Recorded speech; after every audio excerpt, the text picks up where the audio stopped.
Good morning, friends, fellow homeschoolers,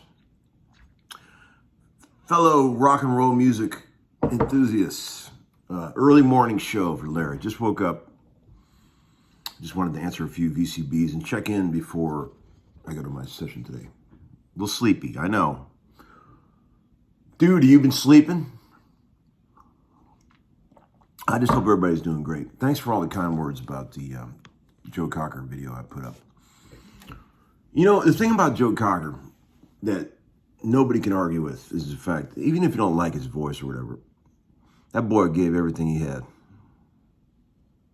I don't think I've ever seen a musician so committed to what he was doing in my entire life.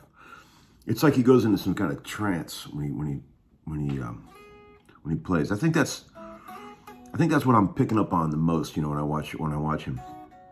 And that's what inspires me the most, man. You know, I got to play with him one time. You know, in his later years, you know, came to Nashville, made a little record. It was a long time ago. It was probably 15 years ago, I reckon. Can't remember the name of the album, but I was very excited to meet him. I think I've already told this story on the channel. I apologize if I'm repeating myself. I had just watched Mad Dogs for the first time. You know, this is a good while ago. And a couple days later, got called to do a Joe Cocker session. I thought it was a very strange coincidence, you know. So I was already buzzing on the Mad Dogs thing, and I came in and played a little bit, and then we had a little break in the lounge. And did I already tell you all this shit? Sorry, guys. I feel like I'm telling you this for like the 10th time. Whatever. You can stick with me one more time, right? Went out in the lounge, and man, I said, Joe, can I ask you one question, man? He said, he was so sweet and very nice. I said, I just got done watching Mad Dogs, man. It's very, very coincidental that I'm here today. Can I ask you, how loud were you guys on stage? Because it seems like it was just so loud. And he said, well, on a good night, it was like a rocket ship taking off. And then he went on to say, we were all taking this stuff called moon dust. I wonder what moon dust is. He said it made a 15-minute song seem like 3 minutes. I wonder what that was. Moon dust. Can anybody out there give me some moon dust? Got my old Strato blaster out here. The old 62. Look at that spaghetti logo. You know, Gil Southworth, one of the original vintage guitar dealers, you know, back in the old days. You guys know Gil Southworth. He claims that he invented the term spaghetti logo. What do you think about that?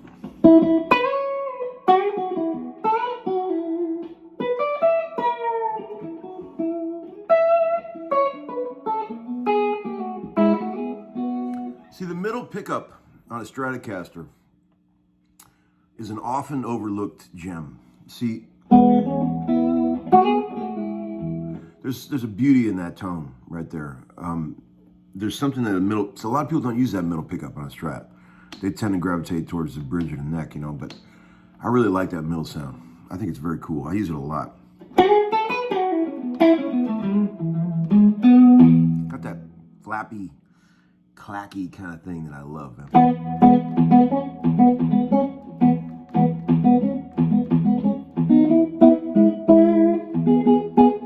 Been watching chess videos all morning. I like that channel, Gotham Chess, that guy Levy. He's pretty cool. Some of these, you know what I hate? I'll tell you what I hate. Like some of these, God, I shouldn't go here. I hate it when people brag on their clickbait YouTube video titles. That drives me up a fucking wall, man. When they say shit like, there's this girl, chess player. She's, you know, good looking gal and everything, but she's not like a real player, you know. I mean, and she puts up these video titles like, I hustled a chess. What do they'll say something like, I hustled a chess hustler in New York City, Central Park, or this guy didn't realize he was playing a grandmaster and I beat him. And they'll say things like that, you know. Guy tried to hustle me and I showed him. Stuff like that. It's like, just do your thing. Try to perform well at what you do. You don't have to brag about it on some fucking clickbait video title. It just pisses me off. I think it's ridiculous. It's like, look, if you're good at something, just do it and the world will find you. You don't have to go out and brag about it. See, that's another thing. You know, boy, I'm going to go on a rant now. Here we go. It doesn't take much. It's a cup of coffee and I'm ready to go. Oh, by the way, the sessions I've been doing with the Struts has been really fun. These guys are sweethearts. I really love the singer guy, man. He's such a badass, man. He's got so much vibe and energy, man. Like in the studio, it's like a real rock and roll frontman, man. Like old school. And I'm just soaking it up, man. Having a ball, you know. It's working with rock bands is always a double-edged sword. It can be, see, it's not like Session Cats where you get everything in the first couple takes and it's perfect. You got to work harder, you know, to get cool stuff. But I'll tell you, the end result, even though it can be, you know, it can be a grind. The end result is always better. There's always more passion in it when you got a bunch of kids and stuff that really have a strong idea about what it should sound like, and they have lots of ideas. And it's like, by the time you end up with a track, it's pretty damn good. You know, it's better than a bunch of pro session guys could do. Because they would never take the time to bleed that much over something. That's the thing. I think good records take a lot of pain and blood. There's got to be some fighting. There's got to be some passion there. Some people arguing about what they think is right. And, you know, I think that if you don't do that, you end up with nothing. That's why I kicked Guthrie's ass in the studio the other day. No, I'm just kidding. Finally finished our record. And we didn't finish it. We got all the songs tracked.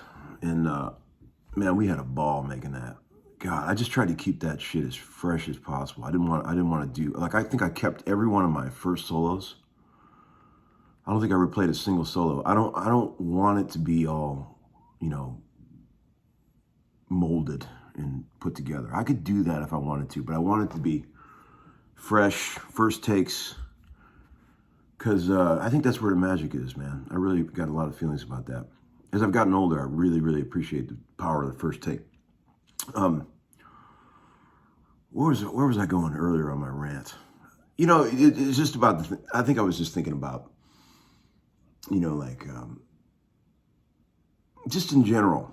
You know, when you sometimes you'll meet musicians, and if anybody ever tells you they're a musician, or they ever talk about being a musician, you can assume they suck. I'm just telling you right now. Anybody who I've ever met who is a true badass at any instrument never talks about it. You never bring it up. Like, it's like if somebody ever comes up to me and says, "Man, you play guitar?" I'll be like, "Yeah, I play a little." Because that's all you need. You don't ever have to say, "Yeah, I'm a so-and-so, you know, I've done this and that." You don't ever have to say that. It's bad form. Don't ever do that, people. Just play your ass off and don't ever brag about it. That's what you do. Like Nick Chubb, when he gets a touchdown, he just hands the ball to the fucking ref. He doesn't spike it and do a fucking... Or Amari Cooper, another guy, makes a clutch play and just gets up, goes right back to the huddle, like the players used to do back in the old days, man. They would do amazing things on the field. You watch a game from 1967. Guys would do amazing things on the field, score a touchdown, and then all you get was like maybe a pat on the butt from one of your other players. There's no celebrating. There's no calm the fuck down, people. Act like you've been there before when you get in the end zone. That's all I'm trying to say to you. God, I'm so old. All right. What can I show you today? Let's see. Here's a cool thing. See, you know, like this whole concept of sort of like contrary motion. You know, I didn't really do much of it on the intro. I did a little bit, but like if you do little two-note melodies, I had a little 3-chord riff there. I had let's tune this guitar. What about that? Let's get it in 440.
Here's a concept of contrary motion. Dig this out. E chord. I went like...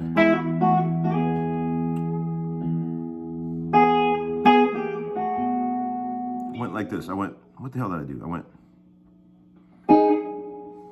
I did something. Like that kind of shit. Okay, like going from the 1 to the 5, right? I went, you could do other things. You could be like, going from the 5 to the 1. It really makes you sound like you know what you're doing, even when you don't. Here's another chord that makes you sound like you know what you're doing. Check this out. from high to low. XX5422. XX5422. And then just keep that bass note going. And then just slide that chord around.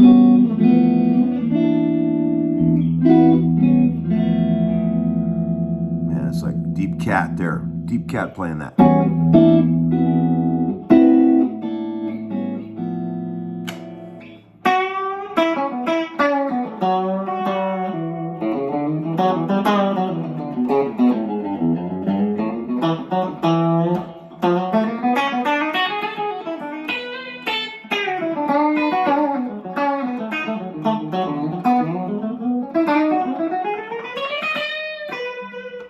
You know what's really funny about Guthrie, man? Watching him play. I get to see him play a lot lately. He's so fluid, man. Like he when he takes solos, it's very exciting because you just like he plays around with time so much. See, when I play shit, I get in a pocket and I divide inside that pocket, subdivide notes. But he goes off on free time, like where he's rambling without any, like very jazz, I suppose, you know. And it's very exciting. But he never, when he plays a fast lick or something really fast, he never rushes, man. Amazing, he's got this governor on him, just won't allow himself to rush. I struggle with that when I'm playing something that's real burning. I have a tendency, you know, because my whole life I had a tendency to rush it a little bit, and I have to really stop myself from doing that because it's so easy to do. And man, that boy doesn't rush. He plays it, puts it right there. It's fascinating. We play so different. It's just fun to watch him. It just cracks me up.